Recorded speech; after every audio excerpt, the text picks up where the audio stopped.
muito obrigado por estarem aqui conosco hoje. E para começar essa conversa, eu queria saber como que foi o início da pós-graduação, como que foi essa história e também que vocês contassem um pouco sobre os pontos principais do curso de pós-graduação.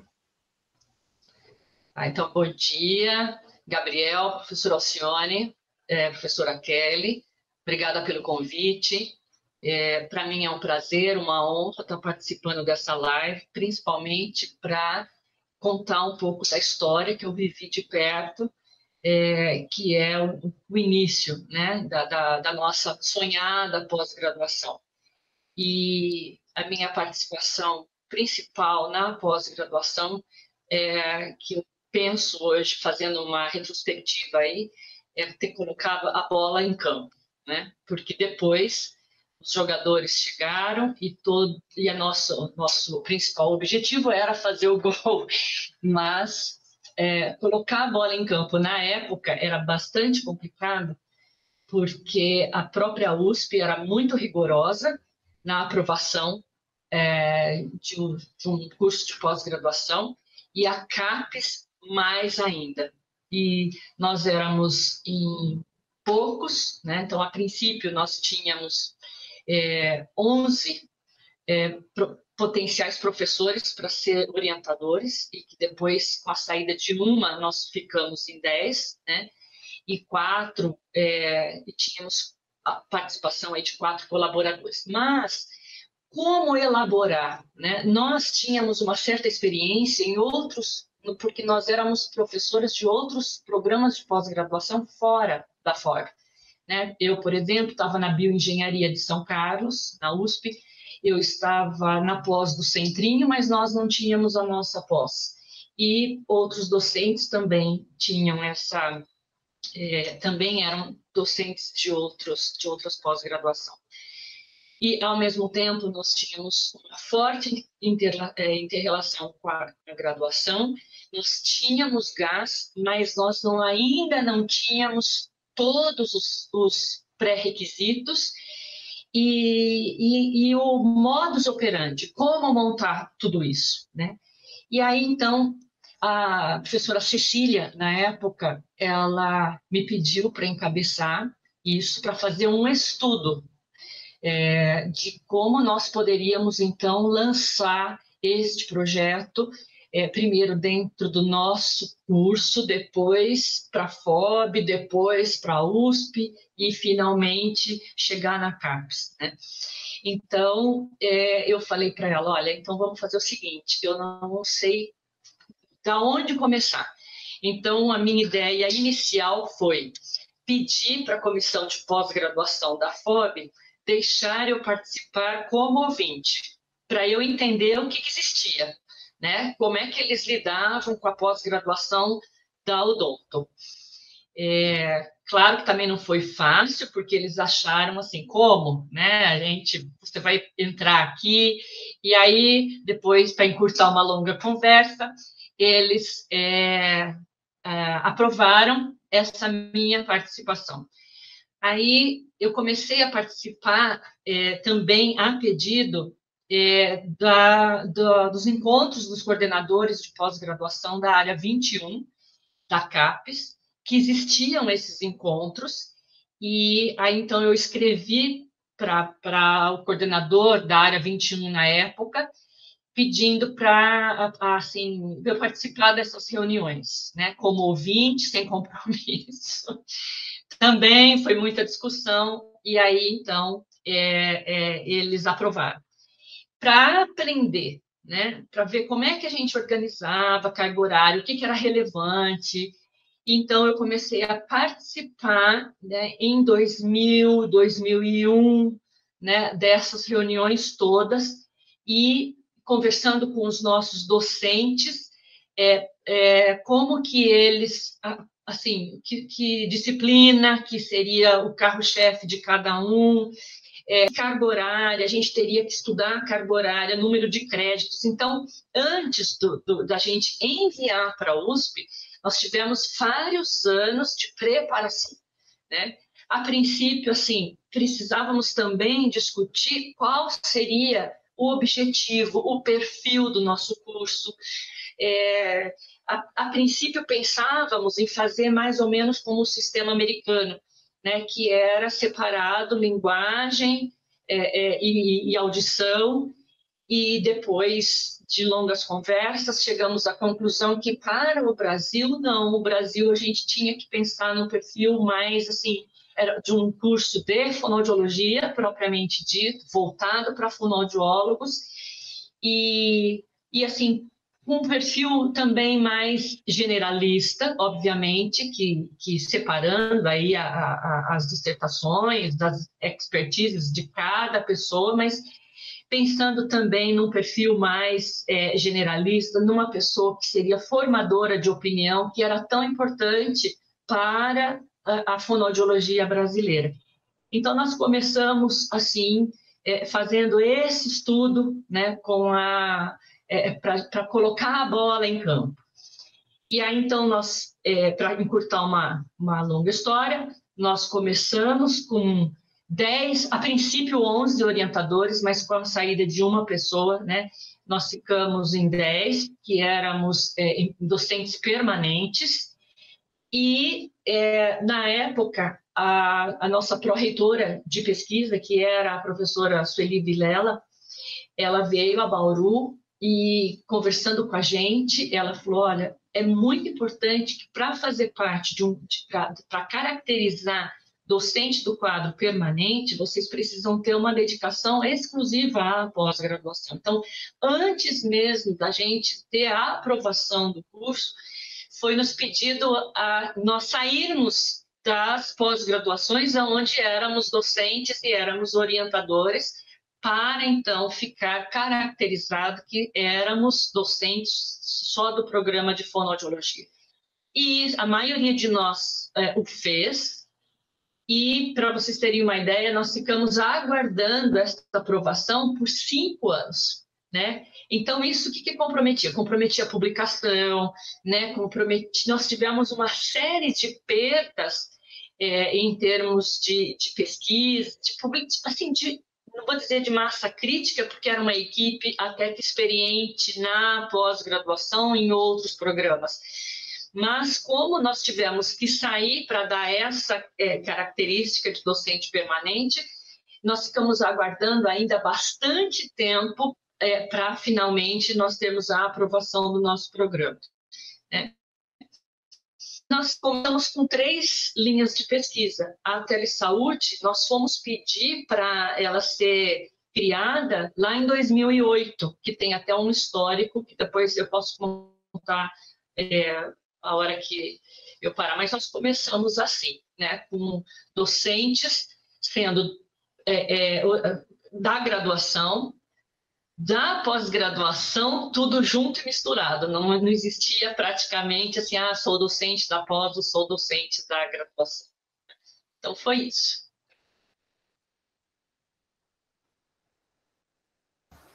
Alcione, quer complementar alguma coisa? É muito emocionante recordar toda essa história, né? Esse movimento, lembrar da época que nós começamos, e realmente a pós-graduação foi um marco importantíssimo para o nosso departamento de fonoaudiologia, para o nosso curso, e eu considero também que para a fonoaudiologia em geral, para a nossa ciência, porque o nosso corpo docente, os nossos alunos desenvolvem um trabalho de excelência, e a contribuição deste trabalho para o conhecimento da área da fonoaudiologia, inclusive de áreas correlatas, é de muita importância. Então, é muito realmente prazeroso participar dessa história, e eu agradeço muito o convite para participar desse momento, desse pequeno momento de recordação, de registro dessa história, né? porque é realmente muito importante manter viva essa história. E quando nós começamos a pensar nessa história, a gente até se anima mais, se estimula a continuar, né? A professora Marinês é realmente a professora que conduziu essa pós-graduação e conseguiu colocá-la junto com o corpo docente que trabalhou junto com ela, né, conseguiu colocar a pós-graduação realmente em ação dentro do nosso campus, a pós-graduação da fonoaudiologia. E eu lembro muito da vibração que tínhamos a cada conquista, né, e o quanto que essa história também foi bastante difícil em alguns aspectos, porque, por exemplo, nós temos na CAPES, como vocês sabem, a avaliação dos programas em conceitos, né? E os conceitos vão de 3 até 7, e os programas abaixo de 3, então, não são credenciados, e os credenciados em nota 13 acima, então, eles podem funcionar. E quando nós criamos o programa dificilmente era considerado acima de 3, né? E então, nós conversamos com o conceito 3, que foi muito bom, né? Realmente essa batalha toda de fazer o programa de acordo com as expectativas da CAPES e da USP funcionou muito bem, e nós então tivemos essa aprovação com o conceito 3. Aí na primeira avaliação, depois que o programa estava funcionando, que eu acompanhei mais de perto, porque eu tive a oportunidade de contribuir com a criação do programa, primeiro como professora docente do departamento, nesse histórico que a Marinês comentou, de ela reunir os professores para elaborar as disciplinas, e eu encontrei um arquivo, professora Marinês, de 2002, com um esboço da disciplina Processo e Distúrbios da Comunicação em Voz, Fala e Funções. Então, nós trabalhamos nessa época, mas eu tive a oportunidade de ajudar mais na elaboração do programa, né, no momento da sua criação, e depois passei a ser a vice-coordenadora da professora Marinês, né, que foi uma oportunidade ímpar, que eu aprendi muito com a professora Marinês, e depois de alguns anos, né, eu fiquei por um tempo como coordenadora. Então, essa história aí da avaliação, eu acompanhei bem de perto, sofri junto com o corpo docente, porque nós começamos com o conceito 3, aí nós íamos ser avaliados pela primeira vez depois que o curso estava em funcionamento, e aí com a expectativa de que seríamos 4, porque nós tínhamos tudo, nós sabíamos que nós tínhamos tudo para ser 4. Aí a informação era que, como nós não tínhamos um triênio ainda completo de avaliação, porque o curso é avaliado de 3 em 3 anos, nós não podíamos passar para conceito 4, mesmo sendo conceito 4. Nós recebemos uma avaliação da CAPES de que nós tínhamos todos os itens para ser 4, mas a gente não podia ser 4 porque não tinha terminado um triênio ainda. Então, nós tivemos que caminhar, né, professora Marinês, mais um triênio ainda, para aí poder realmente ser reconhecido como um programa conceito 4. E nessa época nós já sabíamos que nós tínhamos tudo para ser 5, mas não existia, era raríssimo, né? Eles não permitiam pular de 3 para 5 de uma vez. Então nós ficamos felizes com o conceito 4 e trabalhamos mais um triênio, então, para finalmente sermos considerados o conceito 5, que é o máximo do conceito, considerando ainda alguns aspectos que a CAPES, para ser conceito 6 e 7, tem uma série de aspectos que dependem de um longo caminho para trilhar realmente, de uma internacionalização sólida e de uma característica do programa de solidariedade bastante intensa, que nós já tínhamos muito caminho percorrido, né? Mas então nós somos o conceito 5 e a história desse conceito é bastante sofrida por causa disso, né? E nós temos hoje um programa bastante consolidado, respeitado, e essa história fez com que os docentes, a Marinês comentou que nós começamos com 10 docentes, né? Então, nós tivemos um aumento no número de docentes, porque nós tivemos também o preparo desses professores para contribuir com o programa. Então, historicamente, nós tivemos essa evolução. E, em 2005, começamos com o mestrado, e logo que nós conseguimos o conceito 4, nós pudemos, então, criar o doutorado, porque também não podíamos criar o doutorado antes de passar para o conceito 4, né, professora Marinês? Então, foi um período, assim, de muita expectativa, de muita energia dos professores, de realmente trabalhar para conseguir esse progresso e, finalmente, sermos reconhecidos, né, pela CAPES como um programa realmente com o conceito máximo, que é o conceito 5, antes dessa característica de conceito 6 e 7, que nós estamos caminhando para isso. Então, essa história da avaliação pela CAPES é bastante marcante. Nós crescemos em número de docentes, em número de alunos, em ter o programa de doutorado, né, além do mestrado, e nós crescemos em termos de abrangência nacional e internacional. Então, é um programa realmente respeitado, reconhecido nacional e internacionalmente. Esse pedacinho da história que eu lembrei de contar agora para vocês. Não sei se a história aqui forte também do nosso programa, né, do que a educação à distância e a telefonoaudiologia, que eu também vivi bem de perto na época, que como os nossos docentes sempre era graduação e pós-graduação, né, é interessante que desde a década de 90, o CPA, que era o Centro de Pesquisas Audiológicas, já se preocupava, né, com a disseminação do conhecimento para locais assim distantes do país, e principalmente locais distantes dos grandes centros. E eles tinham, assim, já naquela época, né, docentes e profissionais, inclusive do Centrinho envolvido, muito à frente da sua época, então se desenvolvia muito materiais, né, educacionais, vários CD-ROM na época, né, e aí eu me lembro que no final de 2003, que foi um marco no nosso campus, né, que foi o ingresso do nosso campus no Advanced Academic Network, São Paulo, que eles chamavam de AANSP, que tornou possível usar a internet 2 no nosso campus, né? E aí a gente tinha maior velocidade, compartilhamento dos dados, né?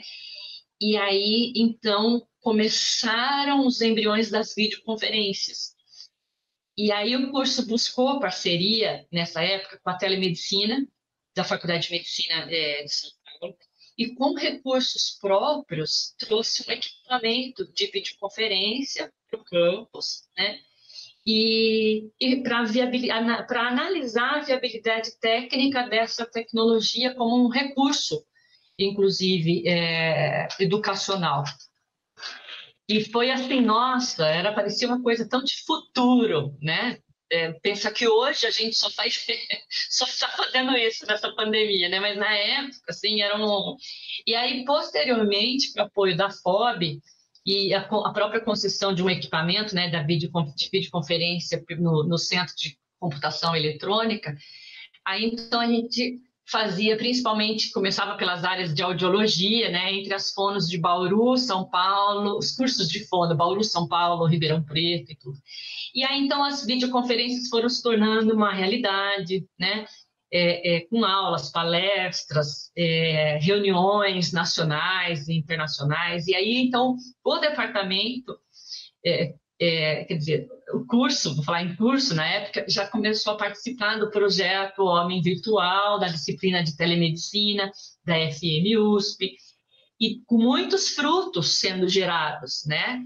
Com conteúdos educacionais, que depois, eu não vou citar todos, mas eram cybertutores em amplificação sonora, em implante coclear, o homem virtual, seminários de políticas públicas, né, os CD-ROMs e tudo.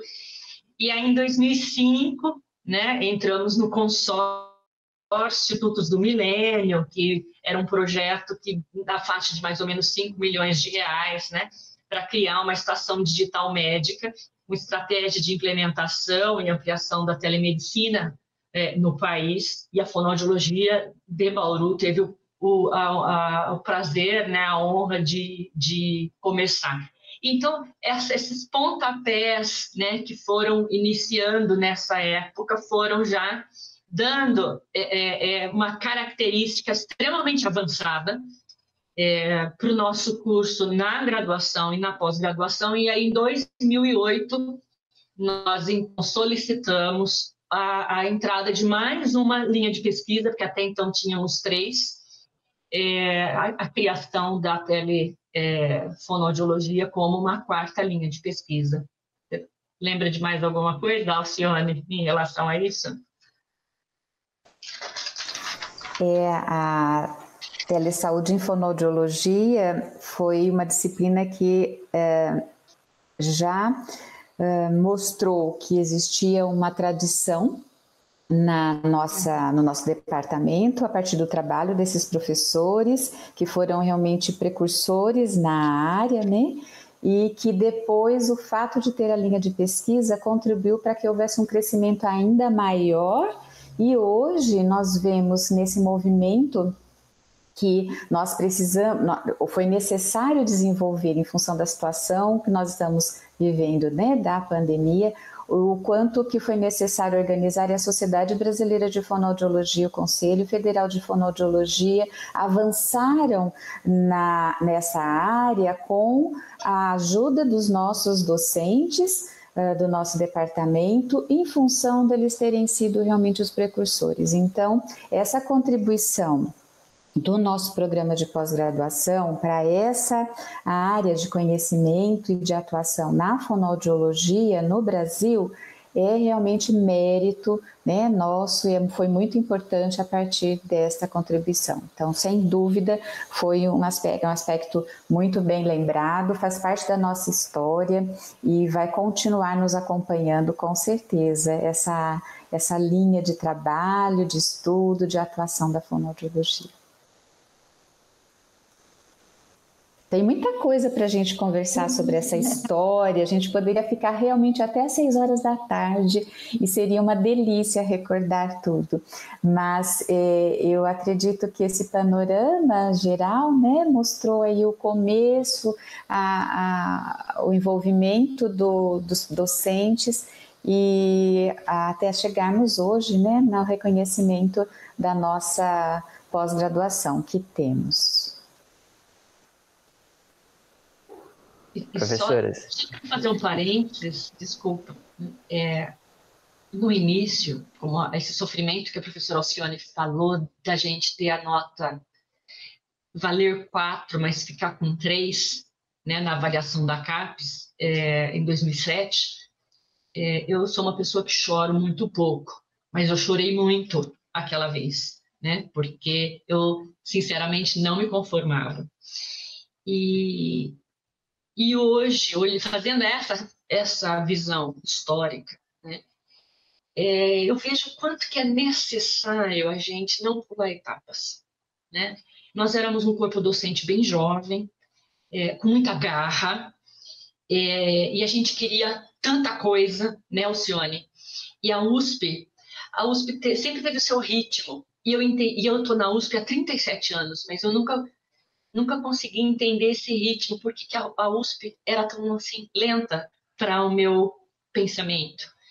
E conforme a gente vai ficando mais velho, né, e a CAPES também tão rigorosa e tudo, conforme a gente vai ficando mais velho, a gente vai reconhecendo, né, que a gente não pode queimar etapas. E essa metodologia a ser seguida, embora, né, não no ritmo que nós queríamos, né, Alcione, ela foi necessária, foi um aprendizado. Claro que quem está vivendo na pele, né, a todas as circunstâncias do momento, a gente acha que a gente já conquistou tantas coisas que não haveria necessidade da gente ficar patinando, mas realmente isso nos deu mais maturidade, nos mostrou mais e melhor um caminho a ser seguido. Essa integração com a pós-graduação e a graduação são assim, embora nós não tivéssemos ainda, como não temos um prédio próprio de laboratórios, nós colocamos laboratórios nossos aonde era possível, né? Dentro da clínica, junto com a graduação, dentro do centrinho, dentro da maternidade, lá em Rondônia. Eram assim, que quando os primeiros relatórios para a CAPES que eu fiz até a chegada da Alcione, que daí foi assim uma transformação, né, que me ajudou demais. Todo relatório que a gente fazia, a gente falava, uau, a gente faz tudo isso. A gente tem esse gás, a gente faz isso, então a gente tinha que escrever da melhor maneira possível para as pessoas verem que a gente tinha tudo isso, né? Que a gente tinha características, como tem no nosso campus, no nosso programa, assim, características muito especiais que não tem em outros programas e que muitas vezes nós não damos o real destaque, porque para nós é tão óbvio, né? Faz parte tanto do nosso dia a dia que a gente se distrai. E eu vejo que muitos alunos nessa trajetória toda também se distraem. Por quê? Porque faz parte da sua história, faz parte, estava lá desde o seu nascimento. E aí, quando a gente tem oportunidade de conviver com as pessoas de fora, né? E aí você fala, uau, né? Eu preciso dar mais destaque para o que a gente tem, né? Não vou dizer que a gente não reconheça, mas eu acho que a gente acaba se distraindo com os ineditismos que a gente tem. E muitas vezes a gente não mostra, né? Ou não dá o seu devido lugar no cenário nacional e internacional, talvez por uma distração da gente estar vivendo ali no dia a dia, né? As coisas tão especiais que a gente vive e tem no nosso campus.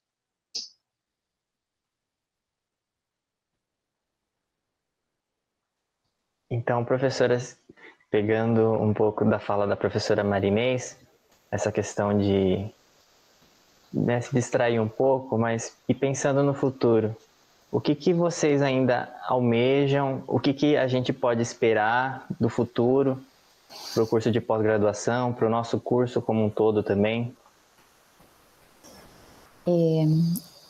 Eu vejo que nós tivemos um histórico muito bonito, de muito empenho de todos, auxílio dos dirigentes, força realmente do corpo docente, energia positiva e entusiasmo dos nossos alunos. E isso eu vejo que vai permanecer, né? Vai continuar no futuro.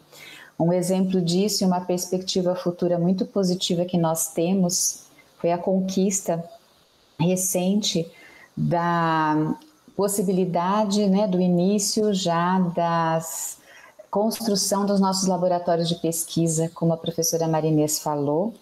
Nós vivemos todos esses anos de 2005 até agora com a realização das pesquisas em espaços que nós já tínhamos, como a clínica de fonoaudiologia e alguns outros espaços dentro do campus, e que não eram elaborados, não foram elaborados especificamente para essa pós-graduação, que tanto cresceu. Então, isso nos limitava parcialmente ao crescimento. E agora, com essa perspectiva que estamos no início, aí já com a autorização para que e essa construção do laboratório aconteça, com todo o apoio de nossos dirigentes, então nós temos uma perspectiva de termos mais condições de desenvolver as pesquisas na pós-graduação e crescer mais ainda em relação à parte de espaço físico e possibilidade de colocar todos os laboratórios que nós conquistamos por meio dos nossos projetos com verbas de pesquisa dos órgãos de fomento. Então, às vezes nós tínhamos todas as condições de desenvolver um estudo, condições de fazer a construção de um laboratório, mas a parte da estrutura não. Então, agora nós teremos, e isso eu considero como uma perspectiva muito positiva que vai contribuir muito mais para o nosso crescimento. Além disso, nós vimos desde o início do programa, gradativamente, aumentar a nossa inserção internacional. E nós estamos em um momento em que o número de professores, grupos de pesquisa dentro do programa, linhas de pesquisa que estão em franca comunicação de pesquisa com os vários países, com várias instituições internacionais. E isso mostra o quanto que nós temos a crescer e a evoluir e o quanto que isso vai agregar mais ainda conhecimento e expansão, né, internacional. Então, eu vejo que essa internacionalização, ela já está aí, nós já fazemos e nós vamos aprofundar e ampliar cada vez mais. E com essa característica que a professora Marinês comentou, da telefonoaudiologia, como um grupo nosso, né, muito forte nessa área e a necessidade futura e clara de que nós vamos cada vez mais fazer uso desses recursos de telefonoaudiologia e em vários aspectos, na área de educação à distância, na área de atendimento remoto, em outros contextos que essa linha de pesquisa atua. Então, nós temos uma perspectiva futura de continuarmos contribuindo para o crescimento da ciência da fonoaudiologia no Brasil e no mundo. Então, isso é um orgulho muito grande, é um prazer participar deste processo e ver que realmente temos um grupo forte, um grupo empenhado, importante e um reconhecimento grande. E isso mostra que, pensando em pós-graduação, em ciência, nós temos um trabalho bem bonito pela frente, como nós já tivemos até agora. E isso reflete no crescimento da profissão, no reconhecimento da fonoaudiologia, no campus USP de Bauru, o quanto que nós temos uma integração da pós-graduação com a graduação muito grande. Os nossos alunos da graduação convivem com os alunos da pós-graduação, se envolvem, participam dos projetos de pesquisa. Então, é um crescimento de todo o corpo docente, alunos de graduação, pós-graduação, e isso nos agrada muito porque nós não conseguimos separar, somos da pós, somos da graduação, nós somos docentes que atuamos com todas as possibilidades que o campus nos permite, né? Então, eu vejo com muita alegria essa perspectiva futura. Olha, daqui 30 anos, né? Eu fiz essa pergunta para mim quando o curso começou, né? E, aliás, não só quando a pós-graduação começou, quando eu comecei a ser docente do curso de fono. Então, aqueles 30 anos seguintes, eu já ficava pensando, quando eu me aposentar, olhar para trás, o que eu vou responder para mim mesma? O que eu construí, né? E, sinceramente, eu nunca me preocupei assim, quantos trabalhos eu publiquei. Para mim, isso era o de menos. Mas o que eu pude contribuir com todo o estudo que eu fiz, a minha área, embora no início minha área era tão ampla, desde voz, né? Fui até professora de audiologia na época da Universidade do Sagrado Coração e tudo, mas quando realmente eu foquei, né, nos estudos da comunicação decorrentes das anomalias crâniofaciais, eu sempre pensei, o que eu, comigo, vou achar que eu posso me tranquilizar, que eu contribuí. E a gente não contribui sozinho, porque é impossível. não é?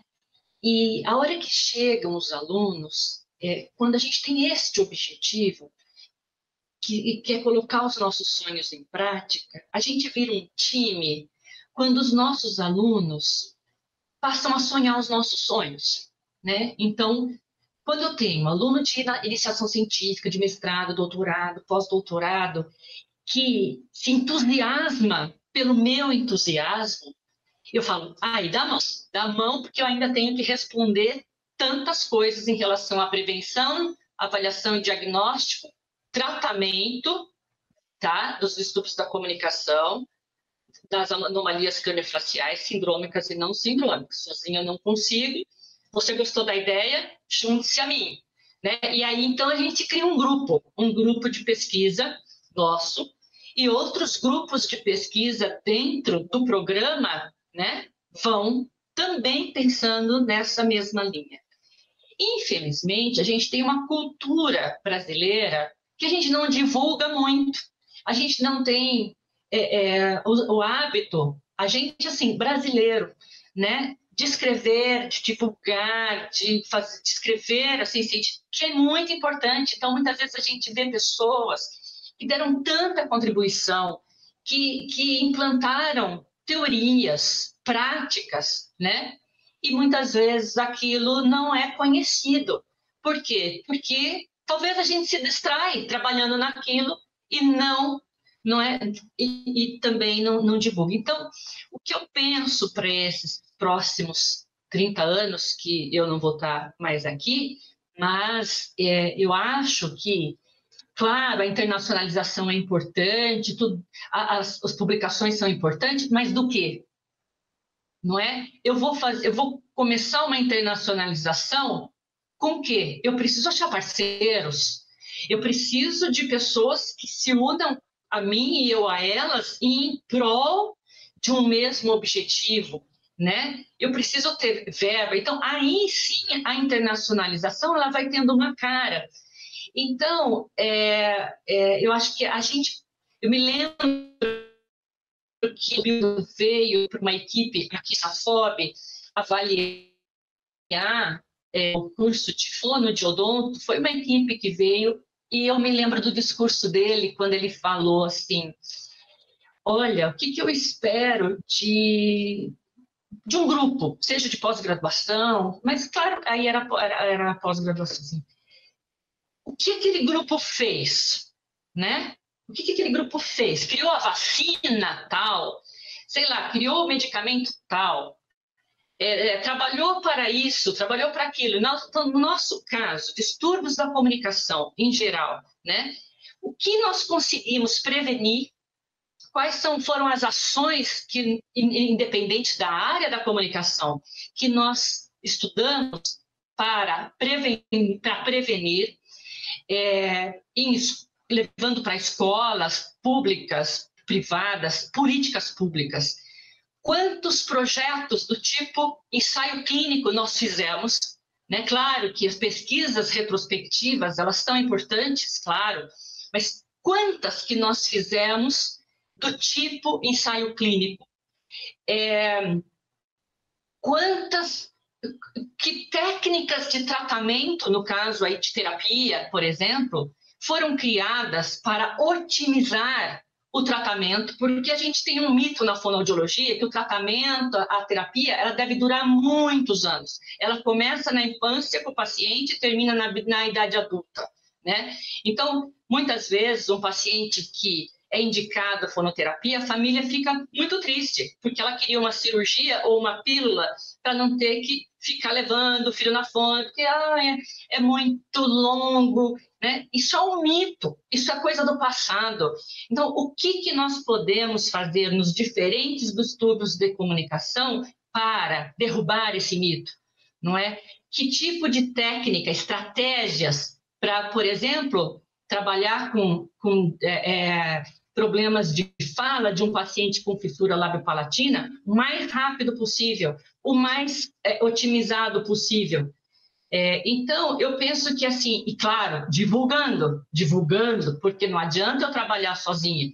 Métodos de avaliação, se eu não tiver métodos de avaliação, validados, padronizados, eu posso ter a técnica de terapia mais linda, mais ótima do mundo. Ninguém vai acreditar.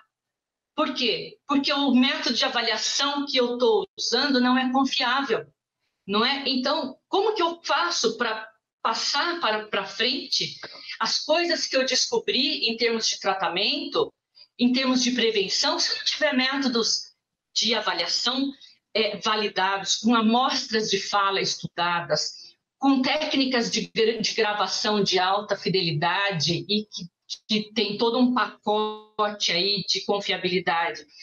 Como o uso de testes estatísticos, não pode ser qualquer um, usa esse, usa aquele. Não, ele tem que usar técnicas, análise de estatísticas. Então, é um pacote de coisas que lá na frente a gente tem que olhar para trás e falar, bom, os alunos que eu orientei, eu os levei para o gol daquilo que eu, professora, quis atingir. Né? Então, os alunos de iniciação científica contribuíram com isso, aquilo, os de mestrado com isso, os de doutorado com isso, os de pós-doutorado mais de forma sofisticada, mas eu fui empurrando eles para frente para atingir aquele objetivo inicial que era prevenção, avaliação diagnóstico, tratamento e políticas públicas. É isso que eu vejo, assim, claro, com as tecnologias ajudando, né? Mas eu acho que 30 anos, para mim, é tudo isso com políticas públicas implantadas. Senão, elas vão se perdendo pelo caminho. É isso. Teria tanta coisa ainda. Mas, basicamente, né? Obrigado por compartilhar essas histórias. Realmente daria para conversar. Eu aqui ouvindo teria um monte de outras perguntas para fazer, mas muito obrigado e que essa história continue a crescer e que seja muito bonita como já foi esses 30 anos e que com certeza serão ainda mais. Muito obrigado. E o bastão, Gabriel, a gente está passando para vocês, né? A gente tem um bastão, mas a gente também agora, né, acho que com essa história vai ficar talvez mais claro para vocês, né? Qual o papel, né, do fonoaudiólogo o clínico, profissional e o fonoaudiólogo científico, né, para o nosso cenário local, nacional e internacional. Tá? Muito obrigada pela oportunidade. Eu também agradeço a oportunidade de ter participado desse momento. Eu já achava esse momento emocionante antes dele acontecer, agora então mais ainda. Muito obrigada, espero que as pessoas possam acompanhar um pouco dessa história e entender tudo que nós vivemos até agora.